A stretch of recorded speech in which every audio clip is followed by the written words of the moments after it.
Hola, bienvenidos a matemáticas.net. Hoy vamos a resolver un problema de lenguaje matemático, conjuntos y números.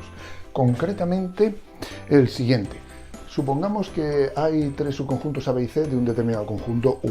Tenemos que probar estos tres apartados, que tienen que ver con la diferencia simétrica.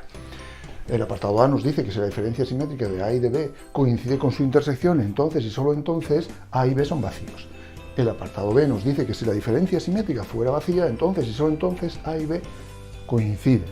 Y el apartado C nos dice que si la diferencia simétrica de A y de C coincide con la de B y de C, entonces y solo entonces A y B son iguales. Bueno, recordemos que la diferencia simétrica de dos subconjuntos, en este caso de U, es el conjunto formado por aquellos elementos de U que pertenecen exclusivamente a uno de los dos subconjuntos, A o B. Es decir, X pertenece a A y X no pertenece a B, o X pertenece a B y X no pertenece a A. ¿Vale? Eso lo podemos traducir fácilmente como A menos B unión B menos A. Recordemos que las operaciones básicas con conjuntos pues son la unión, la intersección y la diferencia, ¿vale? Que la mayoría de, por no decir todas, se expresan con esas tres. Así que A menos B, ya sabéis, son elementos que están en A y no en B, y B menos A son elementos que están en B y no están en A. Hacemos la unión y tenemos la misma expresión que aquí he puesto a nivel lógico, a nivel de operaciones con conjuntos. Vale, esto también se puede ver sencillamente que se puede escribir como A unión B menos A intersección B. Esto también significa aquellos que están exclusivamente en uno de los dos, en A o B, ¿vale? Ya que aquí ponemos están en A o B, pero no son de A y B a la vez. Eso es lo que podemos traducir cuando leemos esto. Vale, vamos a ver. En el apartado A hay una primera implicación, esta que si A y B son vacíos, entonces la diferencia simétrica es igual a la intersección, que se puede probar de manera inmediata. Bueno, si A y B son vacíos, la intersección obviamente es vacía. Y la diferencia simétrica, que lo podéis ver así, si queréis, también es vacía, ya que A unión B sería vacío, al ser unión de dos conjuntos vacíos, menos A intersección B, que sería vacía, como ya sabemos, al ser A y B vacíos, y el vacío menos el vacío es el vacío. Así que tanto la diferencia simétrica como la intersección serían vacíos y inmediatamente podríamos escribir que son iguales. ¿Vale? Bien, ahora veamos el apartado recíproco. Es decir, que si A, diferencia simétrica con B, coincide con la intersección, entonces A y B son ambos vacíos. Supongamos que A no es vacío, así que existe un elemento en A, ¿vale? Bien, ese elemento que está en A, pues podría pertenecer a B o podría no pertenecer a B.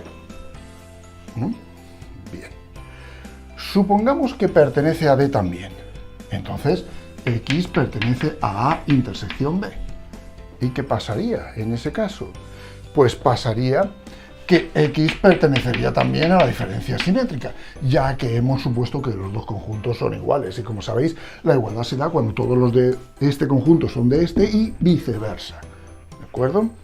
Bien, pues si X pertenece a A intersección B y X pertenece a la diferencia simétrica de B, esto es contradictorio. ¿Por qué? Porque la diferencia simétrica de B, como veis aquí, es la unión menos la intersección, es decir, que tiene que pertenecer a la unión, pero no a la intersección. Así que es imposible que esté en la intersección y luego también esté al mismo tiempo en la diferencia simétrica. Bueno, ¿y qué pasaría si no perteneciera a B? Pues entonces X pertenecería a A menos B. ¿Vale?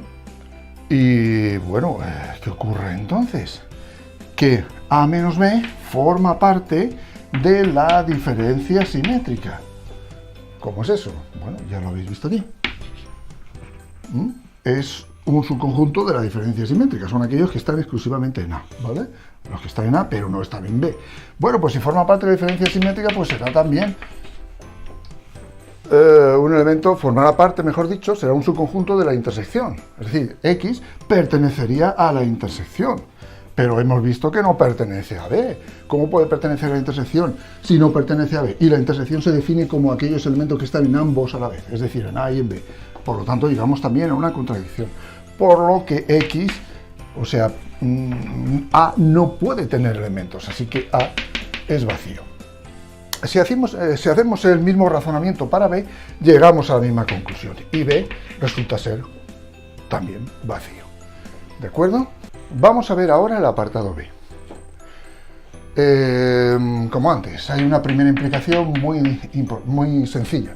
A igual a B implicaría que A, diferencia simétrica con B, sería el vacío. Es trivial, bastaría conocer usar esta definición.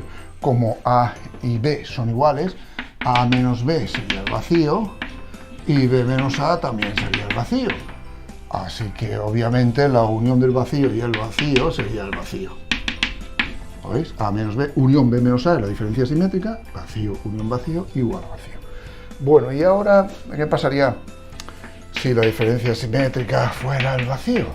De ahí tenemos que probar que entonces A y B coinciden. Supongamos que no es así y que hay un elemento que está en A, por ejemplo, y que no está en B. O sea, que pertenece a A y no pertenece a B. Si eso fuera así, como antes, este elemento pertenecería a A menos B. Pero como hemos visto, A menos B forma parte de la diferencia simétrica. Y así la diferencia simétrica no es vacía. Eso es imposible. ¿Vale? Por lo que la diferencia simétrica, al ser vacía aquí por hipótesis, y esto tener una contradicción, ¿qué pasa? Pues que todo elemento de A es de B. Y ahora vamos a hacerlo al revés. Supongamos que hay un elemento de B que no pertenece a A. Entonces X pertenecería a B menos A. Y como antes, ya lo veis, pertenece, mejor dicho, está incluido B menos A en la diferencia simétrica. Y así que la diferencia simétrica deja de ser vacía. Eso, de nuevo, es una contradicción y, por tanto, no puede haber un elemento de B que no esté en A. Por lo que concluimos que todos los de A son de B y todos los de B son de A, por lo tanto, A y B son iguales. Bien, vamos a terminar probando el último apartado, el C. Esta implicación de que A es igual a B implica que A diferencia simétrica con C es igual a B diferencia simétrica con C es trivial, ya que si A es igual a B, por ejemplo, es X, entonces aquí sustituyéndolo de manera inmediata se ve que es igual, ya que son realmente el mismo conjunto. Muy bien, ahora supongamos que A diferencia simétrica con C es igual a B diferencia simétrica con C, pero que A no está incluido en B. Si A no está incluido en B, existe al menos un elemento, este X, voy a llamarlo así, que pertenece a A y que no pertenece a B. Bueno, respecto a C, este elemento también puede ser que pertenezca a C o no pertenezca a C. Vamos a estudiar las posibilidades. Si X pertenece a A y pertenece a C, no estando en B, entonces X pertenece a C menos B, ¿vale? Porque pertenece a C y no pertenece a B. Si pertenece a C menos B, ¿qué significa eso? Significa que pertenece a B diferencia simétrica con C, ya que B diferencia simétrica con C, como hemos visto, era B menos C unión C menos B. Así que si está en C menos B, tiene que estar en la diferencia simétrica de B y de C. Muy bien, pero ya hemos visto que en ese caso, por hipótesis, también pertenecería a diferencia simétrica con C. ¿Lo veis? Es decir, X pertenecería a y no pertenecería a C. Contradicción. ¿De acuerdo? Hemos supuesto, lo repito, que X pertenece a A, no pertenece a B y pertenece a C. Y que se cumple esto. De acuerdo con todo eso, hemos llegado a una contradicción. Ahora, ¿qué pasa si X pertenece a A, no pertenece a B y no pertenece a C? Pues entonces X pertenece a A menos C, por esto y por esto, ¿vale? Como pertenece a A menos C, como hemos probado, entonces X pertenece a A diferencia simétrica con C. Ya que sabéis que la diferencia simétrica de A y de C es A menos C unión C menos A. Y de aquí, como A diferencia simétrica con C es B diferencia simétrica con C, concluiríamos que X pertenece a B. ¿Lo veis? Ya que aquí hemos visto que B diferencia simétrica con C son los que están en B y no están en C, o los que están en C y no están en B, o X pertenecería a C, ¿vale? Al estar la diferencia simétrica está en uno o en otro, pero no en ambos a la vez. Pero todo eso me lleva a una contradicción, ya que, como veis, por supuesto que X está en A, no está en B, esto no podría ser, y no está en C, esto tampoco podría ser. Contradicción de nuevo. Por lo tanto, esto no es posible. Y todos los elementos de A están incluidos en B. El razonamiento para probar que todos los elementos de B están incluidos en A es exactamente el mismo. Cambiando las letras, evidentemente, pero es exactamente igual.